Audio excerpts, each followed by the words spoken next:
Welcome to the podcast, The Northwest Ordinance of 1787, a defining moment in American history by Doug West. In the summer of 1787, while delegates in Philadelphia were drafting the United States Constitution, another transformative document was being finalized by the Confederation Congress in New York. This was the Northwest Ordinance of 1787, an often overlooked but profoundly impactful piece of legislation.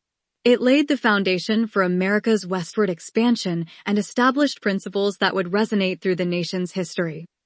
The years following the Revolutionary War were marked by uncertainty. Although the United States had secured independence, it faced economic instability, political disunity, and pressing territorial challenges. The Treaty of Paris in 1783 had expanded the nation's borders to the Mississippi River, incorporating the vast Northwest Territory. This area, west of Pennsylvania, north of the Ohio River, and east of the Mississippi, was largely uncharted. It was home to Native American tribes and scattered settlers, presenting both great promise and daunting complexity. The Articles of Confederation, the nation's first framework of government, proved inadequate to address these challenges. The federal government's authority was limited, and disputes over state claims to the Northwest Territory threatened to destabilize the fragile union. A cohesive strategy was urgently needed to manage the territory's governance, promote orderly settlement, and resolve conflicts over land. The Northwest Ordinance was not created in isolation. It built on earlier efforts, such as the Land Ordinances of 1784 and 1785. The 1784 Ordinance, primarily drafted by Thomas Jefferson, proposed dividing Western lands into self-governing districts that could eventually achieve statehood on equal footing with existing states. However, it lacked a detailed plan for land surveying or sales. The Land Ordinance of 1785 addressed these shortcomings by introducing a systematic method of surveying land into 6-mile square townships, further divided into 36 sections of 640 acres each. This orderly division allowed for structured land sales and set aside portions of land for public education. Despite these advances, these ordinances didn't fully address governance, and the need for a comprehensive plan became evident. By 1787, debates within the Confederation Congress centered on balancing competing interests, settlers' rights, the future of slavery, relations with Native American tribes, and the practicalities of governance. Figures like Thomas Jefferson and Manasseh Cutler played key roles in shaping the ordinance. Cutler, representing the Ohio Company, advocated for provisions that would attract settlers while maintaining stability. On July 13, 1787, the Northwest Ordinance was passed, offering a vision of how the new territory would be organized and eventually integrated into the Union. Its three-stage process for governance and statehood was groundbreaking. Initially, Congress appointed officials to govern the territory, ensuring centralized control during its earliest, most vulnerable stage. As the population grew to 5,000 free adult males, the territory entered the second stage, where residents could elect a legislature, although Congress retained ultimate authority. Finally, when the population reached 60,000 free inhabitants, the territory could draft a state constitution and apply for admission to the Union. Critically, these new states would enter on equal footing with the original 13, a principle that upheld the democratic ideals of fairness and equality. The ordinance also included a Bill of Rights for settlers, guaranteeing freedoms such as religion, trial by jury, and protections for property. These rights echoed principles that would later appear in the U.S. Constitution and Bill of Rights. By embedding them into territorial governance, the ordinance established a foundation of justice and individual freedom in the nation's expansion. Perhaps the most controversial and forward-thinking aspect of the Northwest Ordinance was its prohibition of slavery. Article 6 declared that there shall be neither slavery nor involuntary servitude in the said territory, otherwise than in the punishment of crimes whereof the party shall have been duly convicted.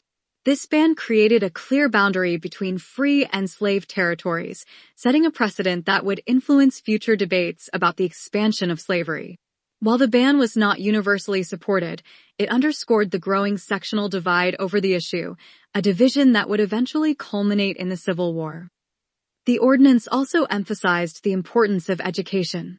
It proclaimed that religion, morality, and knowledge being necessary to good government and the happiness of mankind, schools, and the means of education shall forever be encouraged. This commitment to education reflected the belief that a functioning democracy depended on an informed and literate citizenry. Building on the Land Ordinance of 1785, which reserved land in each township for public schools, the Northwest Ordinance made education a cornerstone of settlement and governance. Despite its many visionary provisions, the ordinance was not without contradictions. While it called for the utmost good faith toward Native American tribes, this promise was rarely fulfilled. As settlers moved into the Northwest Territory, they often clashed with native tribes like the Shawnee, Miami, and Delaware.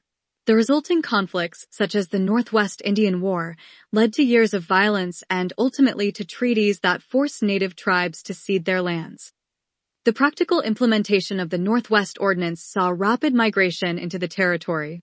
Many early settlers were Revolutionary War veterans, enticed by land grants offered in return for their service. Small towns emerged, farmland was cleared, and infrastructure developed, but life in the Northwest Territory was harsh.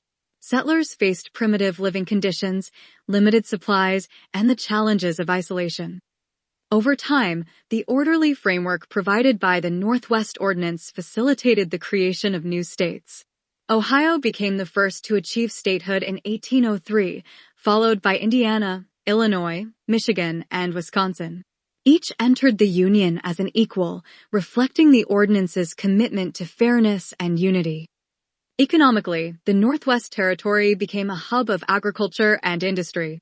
The ban on slavery fostered a system of free labor, attracting settlers seeking opportunity and ownership. This economic model helped the region flourish and reinforced the democratic ideals that the ordinance sought to promote. The Northwest Ordinance of 1787 remains a cornerstone of American governance. It provided a roadmap for managing new territories, balancing federal oversight with local self-rule. By guaranteeing individual rights, emphasizing education, and prohibiting slavery, it embodied the ideals of liberty and equality that defined the American Revolution. At the same time, its failure to honor the rights of Native Americans serves as a reminder of the contradictions in the nation's expansion.